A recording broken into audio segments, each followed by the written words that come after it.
G'day champions! Here we've got a Thunderfunk TFB750-A bass amplifier amplificator. These things are known for their nice preamps, from what I've heard, and talked to my customers, a few of them that own these things. But you be the judge about the internal construction when we get to it. So you've got all the bells and whistles on this one. You've got a limiter on the front end, which is cool. Mute button, that's cool. Enhance control, the bass, and then semi-parametric bass equalizer. So that's got 4 bands there of parametric EQ plus minus 15 dB. Well, that's what's printed on the box anyway. Treble, timbre, don't know if that's a presence or what, and then master volume. It's got a line output and an SS/tube button. Does it actually have a tube? No, it does not. So 1 point lost there for false advertising. So on the rear we've got a signature there. Dave Funk is the proprietor. I think this company went under for some time ago. 750 watts. No note of impedance there, so I don't think that means you can drive any impedance, but I'm assuming the amount of output devices that would be happy down to 4 ohms, but I probably wouldn't push it past that. Got 2 effects loops, which is curious. And then a DI and recording send, and then what looks like a computer fan, like one of those glowy late 90s early 2000s gamer ones, and fan hard on or fan auto. So I'm not sure what's going on here, but that says TFB1040, and on the front it's a TFB750, and then on the inside it also has handwritten TFB1040, 24th of the 4th, 08 in American format. We have the date and the month the other way around in Australia. Now the first thing that struck me when I disassembled this and the 500 I had recently that was a bin job was you have to kind of bend the hell out of that lid to get it over the lip. That's sort of the only way to get it on, because this little lip here is held captive inside this corner of the chassis. Likewise over the other end, so you've sort of got to flex one side to get it out, and it tries to catch on all the wires and stuff. So the first one was a little bit tricky. I was worried I was going to nick something inside, but just gently sort of caressed it, and off it came.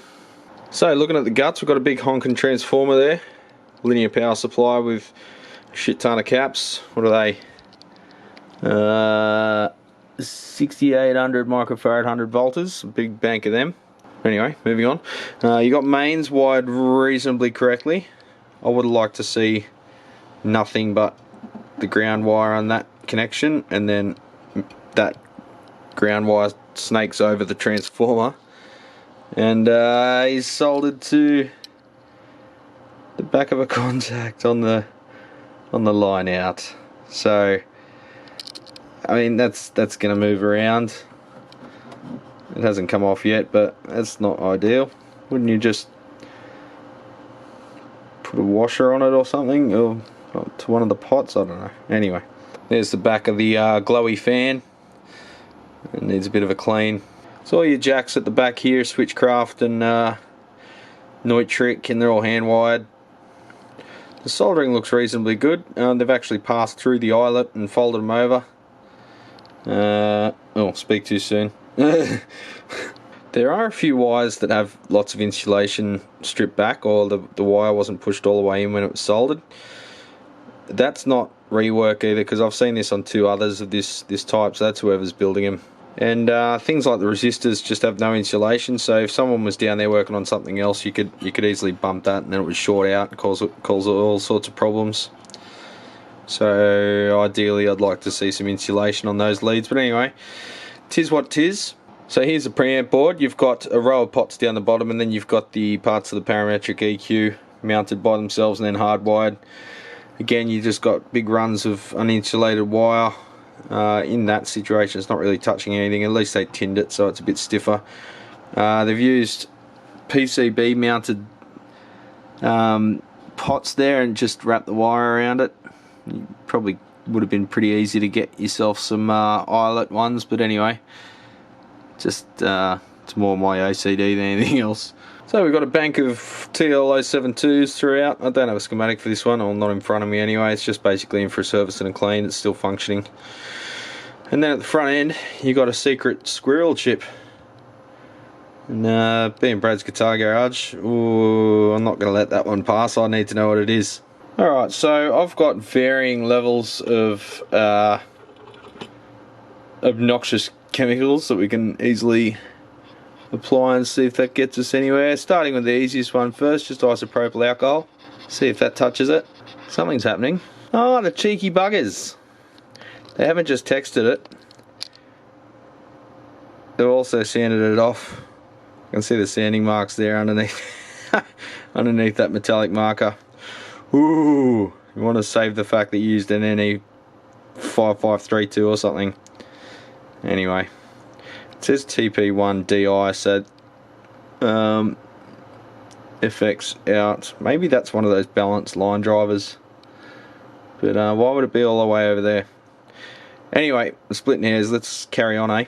So according to the power supply board, we've got plus minus 92 volts there, and that's not leaving a lot of margin to the 100 volt caps. So I would like to see like 150s or something there to allow like about 60%. You want to be at, so about 30% margin just to be safe. But this is right up against the rev limiter, if those labels are accurate. Anyway, we'll measure that. So I recently had a TFB 500 in, which was supposedly the 500 watt version, which had drastically failed in many different areas. The biggest of which being the power amplifier module. Down here you can see they've shared holes with the output devices down the bottom there. They're 90 degrees, they're perpendicular to the board. Down here they haven't even connected them to the circuit board. They've wired them. It looks like a hobbyist nightmare. And then they've just thrown wires over to the neighbouring one and thrown a resistor to the board, wrapped that around it. It just looks real haphazard. You got a big honking resistor there coming from that cutoff switch, which I haven't really figured out yet. Is that oh, that's the fan. All that does is control the fan. I thought that was a safety cutoff, but nope. And then you've got, what, 2 out of 4 on each side of the transistors are actually soldered to the board, and the other 2 are just got some hookup wire linked across them, as you can see down there. So yeah, a little bit amateur hour, eh? And curiously, on the other side, you've only got 2 output devices, and then 2 drivers down there. So there must be 3 per side.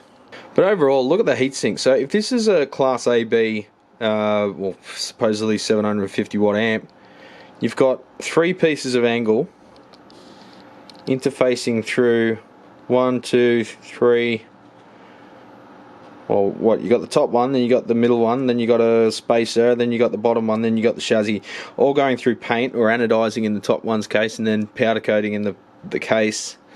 And that's supposed to dissipate all the power from these things, like really. And that's what happened with the 500. It just burned the hell out of the board. And you've got right down in there, I can't see if we can even see it. Oh yeah, there is a transistor down there probably sensing the temperature and pulling the bias back as a result, but there's just not enough. And you got a fan here which hits one fin. You know, it'll get flow happening, but, and then why is this one shorter? Why wouldn't you make that one tall as well? It's like they're parts off something else too, because they've got all these holes in them.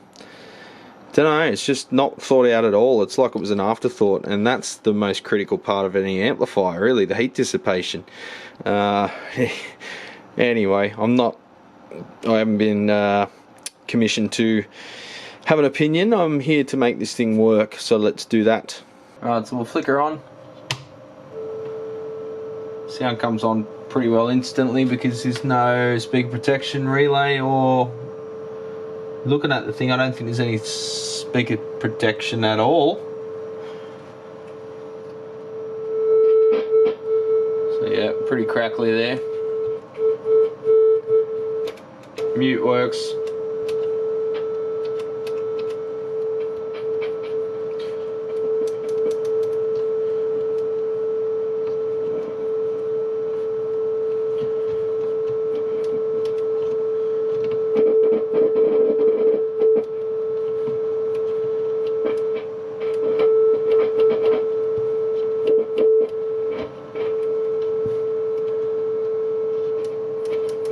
bit of square wave at low frequency.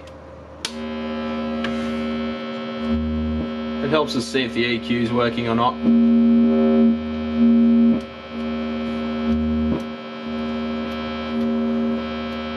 Sounds like Enhance just sort of scoops it.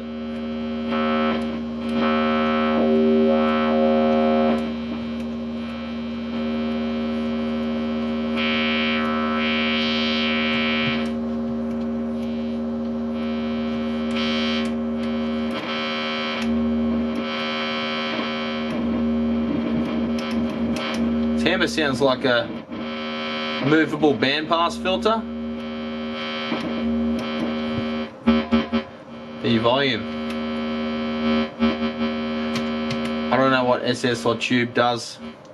Something the scope might tell us, but yeah, it sounds like they just all need a clean and a bit of a cycle, so there's probably not a hell of a lot in this one. I'll still measure the dissipation and all that kind of stuff, and the full output power, because I chuck that on every invoice so we know where amps are at once they leave here.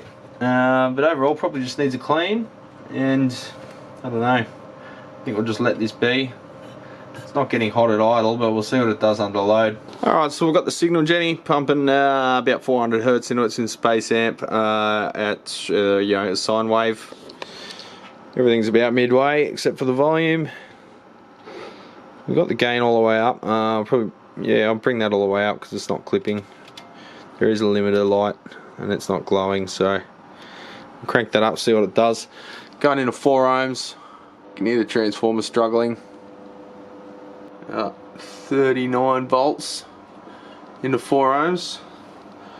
Let's give it some more signal. Starting to clip there at 49 volts.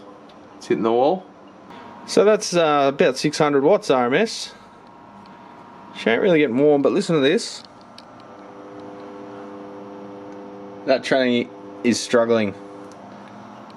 And the interesting thing to note, that's at idle. With Class A B amplifiers, they use well, they're least efficient at about 1/3 the output. So we'll crank it up there to about, so we've got about 18 volts, 20 volts RMS on the output. So we're pushing 600 watts there. 7, 8, 9. 1000 watts,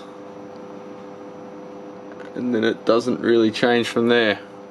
So she's pushing about 600 watts into 4 ohms, so it's, I mean, you know, there's not a lot of difference perceptibly between 600 and 750, but I probably wouldn't be pushing it that hard for that long. But you know, they must be biased pretty cool, these things, because Heatsink's not getting that hot. So I just noticed looking at these packages, they're those transistors, the ones you often find in the wide packages, that you find them in like 70s hi-fis and stuff. The Sonken, I think, is the brand that makes them. And the reason the Heatsinks aren't getting very warm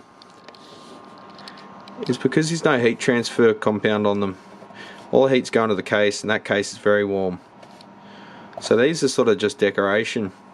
And they're expecting the box itself to do all the heat sinking of those 6 output devices, which is pretty silly. So I wouldn't be driving this thing too hard because it's going to damage it. So anyway, I just thought you might like a little look at this thing, because I don't think there's that many of them out there. And it's just a bit of a curious amp and interesting, and that's what I'm here for, to keep you champions entertained. So I'll see you on the next one.